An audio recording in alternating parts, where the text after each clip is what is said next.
اکبر لا الہ الا اللہ واللہ اکبر اللہ اکبر وللہ الحمد۔ مجسم صلی اللہ علیہ وسلم کا ہم نے آغاز عید کی نماز سے کیا ہے اور انشاءاللہ تا قیامت تک یہ جو ہے عید کی نماز چلتے رہیں گی انشاءاللہ۔ اور عید میلاد النبی صلی اللہ علیہ وسلم یہ ایک ایسی عید ہے جو ہر عیدوں کی عید ہے، اس کے لیے اس کو عید الاعیاد کہا جاتا ہے۔ الحمدللہ یہ عید کی نماز پڑھنے کے بعد جو خوشی اور مسرت ہمیں ہو رہی ہے۔ آج ہم لوگ مہدی پٹنم پی ایس میں کمپلینٹ لکھانے کے لیے آئے ہیں۔ اس کی وجہ یہ ہے کہ آج ہاکی گراؤنڈ میں عید کی نماز پڑھی گئی ہے، جبکہ دین اسلام میں صرف دو ہی عیدیں ہیں، ایک عید الفطر اور عید الاضحیٰ۔ اور یاد رکھیں نبی علیہ الصلوۃ والسلام کی آمد ہم سب کے لیے خوشی کی چیز ہے، خوشی کا موقع ہے۔ ایسے موقع پر ہمیں چاہیے کہ ہم وہ کام کریں جس کو نبی علیہ الصلوۃ والسلام نے کیا ہے۔ آپ صلی اللہ علیہ وسلم نبوت ملنے کے بعد 23 سال اس دنیا میں باحیات رہے، پھر اس دنیا سے پردہ فرمانے کے بعد صحابہ کرام کا دور آیا، 100 سال کا دور رہا، نہ حضور علیہ الصلوۃ والسلام نے کہ عید کی نماز نہیں پڑھی اس دن، اور نہ صحابہ کرام میں سے کسی صحابی کے بارے میں یہ بات نہیں ملتی ہے کہ انہوں نے اس دن کوئی عید کی نماز پڑھی ہو۔ لہذا ہم سب اس کی مذمت بیان کرتے ہیں، اور ہم سب کے لیے یقیناً یہ خوشی کا دن ہے، نبی کی آمد ہے۔ تو ایسے موقع پر ہمیں چاہیے کہ ہم حضور صلی اللہ علیہ وسلم کی سیرت کو پڑھیں، آپ صلی اللہ علیہ وسلم کی سنتوں کو زندہ کریں، آپ صلی اللہ علیہ وسلم پر کثرت سے درود پاک کے نذرانے پیش کریں، یہ ہونا چاہیے۔ ایک حدیث پاک سنا کر اپنی بات کو ختم کرتا ہوں۔ نبی رحمت صلی اللہ علیہ وسلم نے ارشاد فرمایا کہ جب آپ صلی اللہ علیہ وسلم جام کوثر پیش کر رہے ہوں گے اس وقت فرشتے بعض لوگوں کو دور ہکالتے رہیں گے،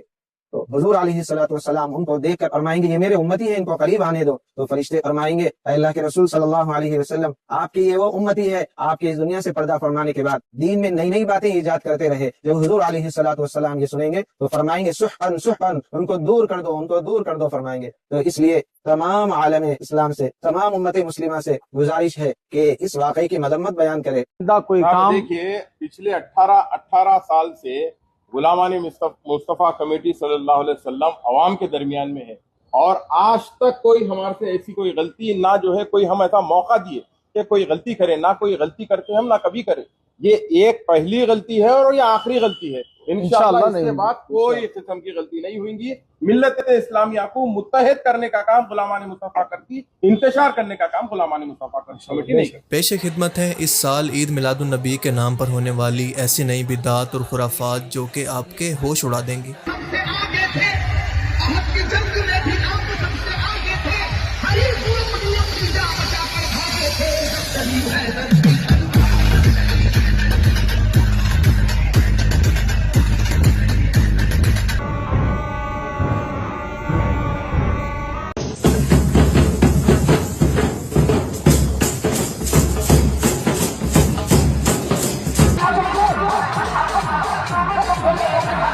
آپ سب کو یاد ہوگا کہ اکثر اپنی ویڈیوز کے اندر میں یہ کہا کرتا ہوں کہ جب بھی کوئی شخص اللہ اور رسول کے دین سے ہٹ کر کوئی نیا کام ایجاد کرتا ہے تو ایک وقت آتا ہے کہ دین کے اندر یہ اضافہ اس ایکسٹریم لیول پہ پہنچ جاتا ہے کہ لوگ گستاخیاں بھی ثواب سمجھ کر کرنے لگتے ہیں،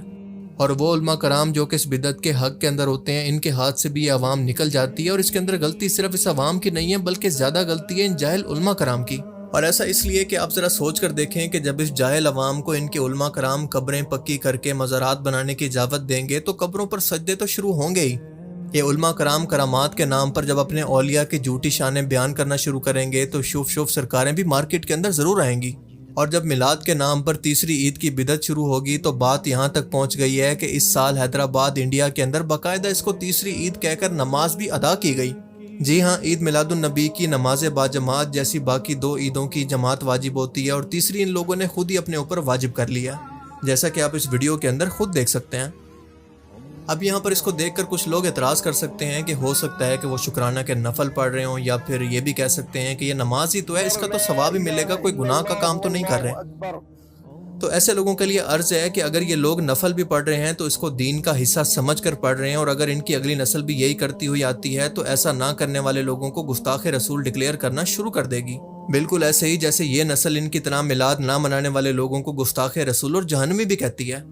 اور دوسری بات کہ اگر یہ اس کو ثواب سمجھ کر پڑھ رہے ہیں تو آپ یہ بتائیں کہ نمازیں تو دن کے اندر 5 فرض ہوتی ہیں، آپ میں سے یہ لوگ اعتراض کرنے والے کل 50 نمازیں کیوں نہیں پڑھتے؟ کیونکہ آپ کی لاجک کے مطابق تو جتنا زیادہ نماز پڑھیں گے اتنا زیادہ ثواب ہوگا آپ کے لیے، تو اللہ کے رسول کا حکم یا پھر اللہ کا حکم تو کوئی معنی نہیں رکھتا۔ سو آپ سے گزارش ہے کہ آئندہ کے بعد 5 کی بجائے 50 نمازیں پڑھا کریں، آپ کو زیادہ ثواب ملے گا۔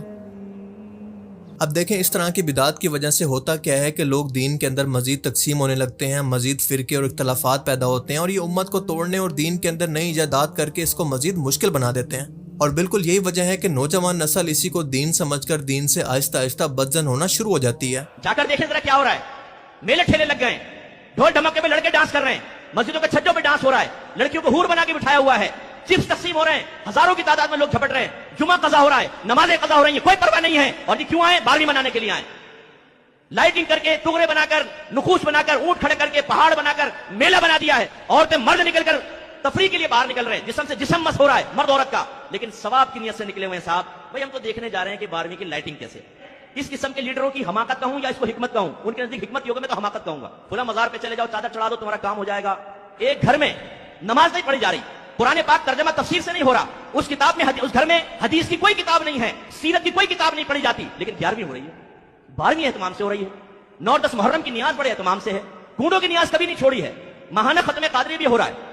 آیت کریمہ کا ختم بھی ہو رہا ہے، ابا مرے تو تیجا 40واں بھی کیا گیا ہے، لیکن جو اصل دین تھا، جس کی ترقین، جس کی ترغیب، جس کے بارے میں حکم قرآن و حدیث میں موجود ہے، وہ ہمارے ان مقررین نے بنایا ہے جو صرف بزرگوں کی کرامات سناتے رہتے ہیں، ان کے فضائل سناتے رہتے ہیں، اور قوموں کو یقین دلاتے ہیں کہ تم نماز نہیں بھی پڑھو گے غوث پاک تمہیں جنت میں لے جائیں گے، منیدین تمہیں جنت میں لے جائیں گے، تم نعت خوانی میں بیٹھو، نبی کریم صلی اللہ علیہ وسلم بروز قیامت تمہیں اپنے ساتھ جنت میں لے جائیں گے۔ یہ دیکھیے 12 ربیع الاول، آج جمعہ کا دن، یہ گستاخ رسول نماز پڑھ رہے ہیں، گستاخ رسول،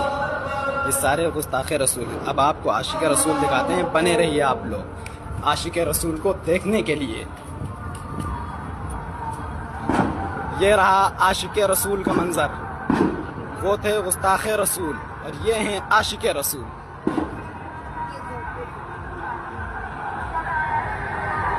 یہی کہتے ہیں نثار تیری چہل پہل پر، ہزاروں عید ربیع الاول،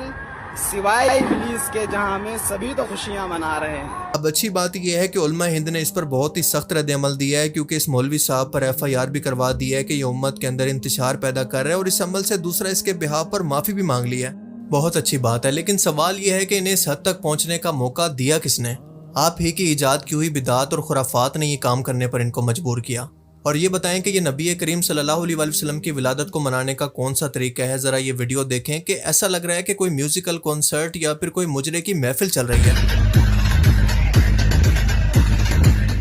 ولادت مصطفیٰ کے نام پر ایسی خرافات کی جا رہی ہیں کہ اللہ کی پناہ جن کو بیان کرنا بھی پاسبل نہیں ہے۔ جس نبی نے اپنی پوری زندگی اس امت کی ہدایت کے لیے رو رو کر دعائیں کی، خود پر اور اپنی آل اولاد پر کفار کی جانب سے پہنچائی گئی تکلیفیں، مصیبتیں، بلائیں، جنگیں، بھوک اور تنگ دستی کو برداشت کیا، اس بکھری ہوئی امت کو جوڑ کر ایک امت بنایا، اس کو وصیت کی کہ نماز، روزہ، زکوٰۃ، حج کو نہ چھوڑنا، ظلم مت کرنا، جھوٹ نہ بولنا، دین کے اندر نئی نئی بدعات سے بچنا، قرآن پاک اور میری سنت کو پکڑ کر رکھنا۔ آج اسی امت نے اس نبی کو خوش کرنے کے لیے یہ کام کرنا شروع کر دیے ہیں۔ آپ لوگ اپنے دل پر ہاتھ رکھ کر بتائیں کہ آج اگر اللہ کے رسول ہم میں موجود ہوتے اور یہ سب کچھ اپنی آنکھوں سے دیکھتے تو ان کو یہ سب دیکھ کر کتنا تکلیف ہوتی۔ یہ بھنگڑے، یہ بینڈ باجے، یہ سب کچھ دیکھ کر اس نبی کو جو کہ یہ کہا کرتے تھے کہ نماز میری آنکھوں کی ٹھنڈک ہے، اور وہ نبی اپنی امت کو وصیت یہ کر کے گئے تھے کہ میرے دنیا سے جانے کے بعد اللہ کی کتاب کو اور میری سنت کو اپنے ہاتھوں سے یا پھر اپنے دانتوں سے پکڑ کر رکھنا، اس کو مت چھوڑنا۔ آج وہی امت ان تمام چیزوں کو چھوڑ کر اللہ کے رسول کو اور اللہ کو راضی کرنے کے لیے وہ کام کر رہی ہے جو کہ مشرکین مکہ بھی نہیں کرتے تھے۔ ذرا امیجن کریں کہ اللہ کے رسول اللہ کی جنتوں کے اندر بھی یہ سب کچھ دیکھ کر کتنا دکھی ہوں گے۔ آج اگر ان لوگوں کے درمیان حضرت عمر رضی اللہ تعالیٰ عنہ زندہ ہوتے تو ان لوگوں کا کیا حال کرتے آپ بہتر طور پر سمجھ سکتے ہیں۔ اگر ان لوگوں کو میلاد مصطفیٰ منانا ہی ہے تو یہ اس طرح سے کیوں نہیں مناتے جیسے خود نبی پاک صلی اللہ علیہ وسلم منایا کرتے تھے۔ نبی کریم صلی اللہ علیہ وسلم اپنی پیدائش کی خوشی کے اندر ہر سوموار کو روزہ رکھا کرتے تھے شکرانے کے طور پر۔ اگر ان لوگوں کو نبی کریم صلی اللہ علیہ وسلم کو خوش اور راضی کرنا ہے تو ایسے کام کریں جن کا رسول نے ہمیں حکم دیا، ان کی ہر ایک سنت پر عمل کریں۔ پر اس کے برعکس یہ سب کچھ جو یہ لوگ کر رہے ہیں، یہ دین کے اندر کہاں پر لکھا ہے؟ اس کا حکم کہاں پر دیا گیا ہے؟ کیا اس طرح کی چیزوں سے کوئی غیر مسلم اسلام سے متاثر کبھی ہو سکتا ہے؟ آپ سب لوگ اچھی طرح سے جانتے ہیں کہ اسلام کے بارے میں جو بھی کانسیپٹ ویسٹ کے اندر بنتا ہے وہ مسلمانوں کی حرکتوں کو دیکھ کر ہی بنتا ہے۔ انہی لوگوں کو دیکھ کر غیر مسلم اسلام کو جج کرتے ہیں، ان کی حرکتوں کو دیکھ کر اس سے متاثر ہوتے ہیں یا پھر اس سے بدظن۔ آپ ایک لمحے کے لیے ذرا سوچ کر دیکھیں کہ جس جگہ سے اسلام کی شروعات ہوئی وہاں پر کوئی ایسا بنگڑا، کوئی ناچ گانا، کوئی ڈی جے کچھ بھی نہیں ہوتا۔ تو کیا اس کا مطلب ہے کہ وہ لوگ نبی پاک صلی اللہ علیہ وسلم کی ولادت سے خوش نہیں ہیں؟ کتنے افسوس کی بات ہے کہ نبی پاک صلی اللہ علیہ وسلم کی سنت پر عمل کرنے والے ان لوگوں کو یہ لوگ گستاخ کہتے ہیں، جبکہ یہ خود مشرکین مکہ کے راستوں پر چل کر خود کو مسلمان اور سچے عاشق رسول ثابت کرتے ہیں، اور یہ وہ لوگ ہیں جو کہ محبت کے نام پر نبی پاک صلی اللہ علیہ وسلم کی توہین بھی کر جاتے ہیں۔ نبی پاک صلی اللہ علیہ وسلم کی ذات وہ ہے جس کے بارے میں اللہ نے حکم دیا کہ نبی کے سامنے اپنی آوازوں کو بلند نہ کرو ورنہ تمہارے سب اعمال برباد ہو جائیں گے اور تمہیں پتہ بھی نہیں چلے گا۔ اب اس کا مطلب یہ ہے کہ نبی کریم صلی اللہ علیہ وسلم نہ صرف اپنی دنیاوی زندگی کے اندر بلکہ اپنی وفات کے بعد بھی بالکل ایسے ہی قابل احترام ہے جیسا کہ دنیاوی زندگی میں۔ لیکن یہ جاہل اور برین واش قسم کے لوگ روزہ رسول پر بھی جا کر غلام ہے رسول کے غلام ہے کہ نعرے لگا کر نبی کی توہین کرتے ہیں اور اس کو ثواب سمجھتے ہیں۔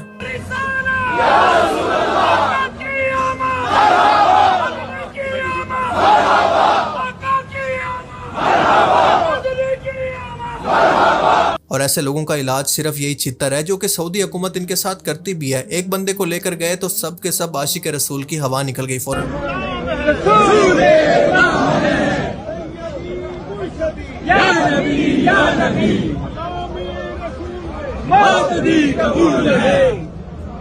جس دل میں نہ ہو عشق مصطفیٰ، جس دل میں نہ ہو عشق۔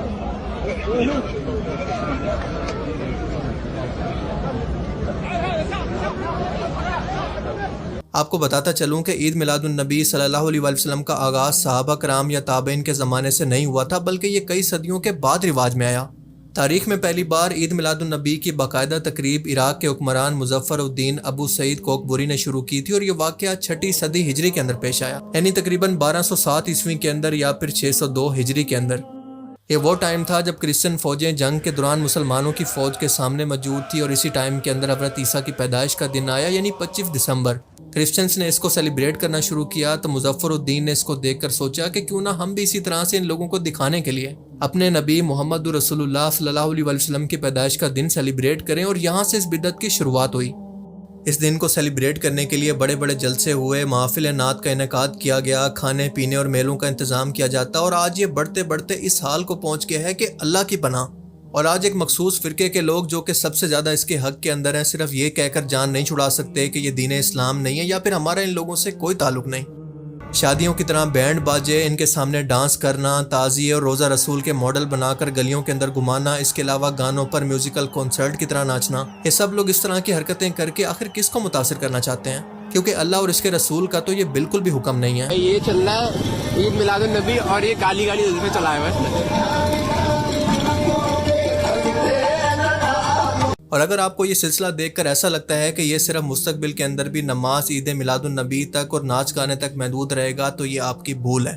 کیونکہ اگر ان لوگوں کو وقت پر لگام نہ دی گئی تو آپ دیکھیں گے کہ ان کی آنے والی نسلیں انہی تازیوں کے سامنے تعظیماً پہلے سجدے کریں گی، اس کے بعد ان سے مرادیں مانگیں گی، اور آخرکار بت پرستی دوبارہ سے شروع ہو جائے گی۔